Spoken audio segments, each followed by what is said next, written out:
ജനത്തിരക്കേറിയ Alathur bus സ്റ്റാൻഡിൽ ശുചിമുറി അടഞ്ഞുകിടക്കുന്നു. യാത്രക്കാർ ദുരിതത്തിൽ. ദിവസേന നൂറുകണക്കിന് യാത്രക്കാർ എത്തിച്ചേരുന്ന ആലത്തൂർ ബസ് സ്റ്റാൻഡിൽ ശുചിമുറി അടഞ്ഞുകിടക്കുന്നത് യാത്രക്കാരെയും പൊതുജനങ്ങളെയും കടുത്ത ബുദ്ധിമുട്ടിലാക്കുന്നു.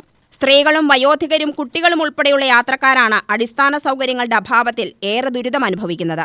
ആലത്തൂർ നഗരത്തിന്റെ പ്രധാന ഗതാഗത കേന്ദ്രങ്ങളിലൊന്നായ ബസ് സ്റ്റാൻഡിൽ വിവിധ ഭാഗങ്ങളിലേക്കുള്ള ബസ്സുകൾ സർവീസ് നടത്തുന്നുണ്ട്. രാവിലെ മുതൽ രാത്രി വരെ വലിയ ജനത്തിരക്കാണ് ഇവിടെ അനുഭവപ്പെടുന്നത്. എന്നാൽ ഇത്രയും തിരക്കേറിയ കേന്ദ്രത്തിൽ പൊതുജനങ്ങൾക്ക് ഉപയോഗിക്കാനാവുന്ന ശുചിമുറി പണി പൂർത്തിയാവാത്തതുമൂലം ദീർഘനാളായി അടഞ്ഞുകിടക്കുന്നതായി യാത്രക്കാർ പരാതിപ്പെടുന്നു. ബുദ്ധിമുട്ടുന്നവർ ബുദ്ധിമുട്ടിക്കൊണ്ടായിരിക്കും, പ്രയോജനമൊന്നുമില്ല. അത് തരും, ഇത് തരും, അങ്ങനെ തരും, ഇങ്ങനെ തരും, എന്ത് തന്നിട്ടുണ്ട്? കാര്യമായിട്ട് പ്രതിഷേധിക്കുന്നുണ്ടോ? കാര്യമായിട്ട് പ്രതിഷേധിച്ചിട്ട് ഒരാൾ പ്രതിഷേധിച്ചിട്ട് എന്ത് കാര്യം? ശരി, ഞങ്ങൾക്കും അത് തന്നെയാണ്. എവിടെയും പോകാൻ വഴിയില്ലാണ്ടതാ, ടോയ്ലറ്റിൽ പോകാൻ വഴിയില്ലാണ്ട് കുറേ നടന്നു. എവിടെ ഇല്ല. അതെ, വീടുകൾ ചുറ്റും വീടുകൾ. ഞങ്ങൾ എത്ര ദൂരത്തുനിന്ന് വന്നിട്ട് ടോയ്ലറ്റിൽ പോകാൻ പറ്റാണ്ട് അത്ര ബുദ്ധിമുട്ടിലായിരുന്നു. നന്ദിയോട്ടുന്നു കാലുവേദനക്ക് ആയുർവേദ ആശുപത്രി വന്നതായിരുന്നു. അതെ അതെ അതെ അതെ പ്രതിഷേധിക്കുന്നു. നന്ദിയോട്ടുന്ന് വന്നത്. ഞങ്ങൾക്കും അത് തന്നെ. ഇപ്പോൾ വന്ന് ഞങ്ങൾ ഈ രോഗമൊക്കെ തിരിഞ്ഞിട്ട് വന്നു. അവിടെ ഈ സ്ഥലമില്ലല്ലോ, എല്ലാ മുകളിലും ആൾ ചുവട്ടിലും ആൾ അവിടെ ഇരിക്കണ്. സ്ത്രീകളല്ലേ ഞങ്ങൾ. ആണുങ്ങളാണെങ്കിൽ എവിടെയെങ്കിലും പോയിട്ട് വരാം. ഞങ്ങളെന്ത് ചെയ്യും? പോയിട്ട് മിണ്ടാതെ വന്നു, അടച്ചു പൂട്ടിയിട്ടിരിക്കണം. ഈ സ്ത്രീജനങ്ങളുടെ അഭിപ്രായം, ഇവർ വണ്ടിത്താവളത്തിൽ നിന്ന് വന്ന ആലത്തൂർ ഗ്രാമപഞ്ചായത്ത് ബസ് സ്റ്റാൻഡിൽ ഇറങ്ങി ഒന്ന് മൂത്രമൊഴിക്കാൻ വേണ്ടി ഓടി നടന്നിട്ട് സൗകര്യമില്ലാതെ വരുന്നൊരു അന്തരീക്ഷമാണ്. പുരുഷന്മാരാണെങ്കിൽ എവിടെയെങ്കിലും നിന്ന് കാര്യം സാധിച്ച് തിരിച്ചു വരും.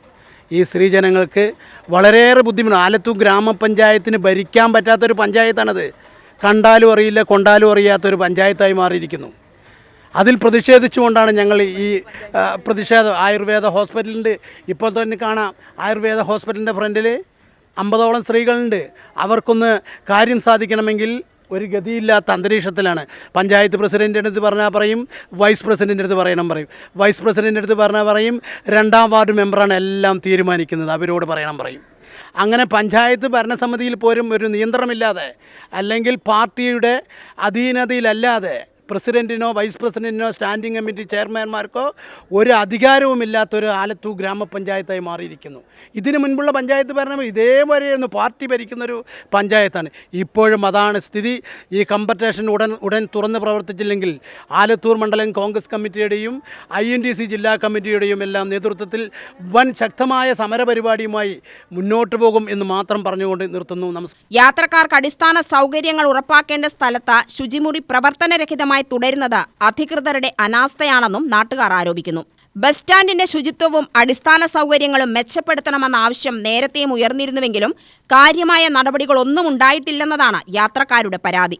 ശുചിമുറി ഉടൻ തുറന്ന് പ്രവർത്തനക്ഷമമാക്കുന്നതിനൊപ്പം സ്ഥിരമായ ശുചീകരണ സംവിധാനവും ഉറപ്പാക്കണമെന്നാണ് പൊതുജനങ്ങളുടെ ആവശ്യം.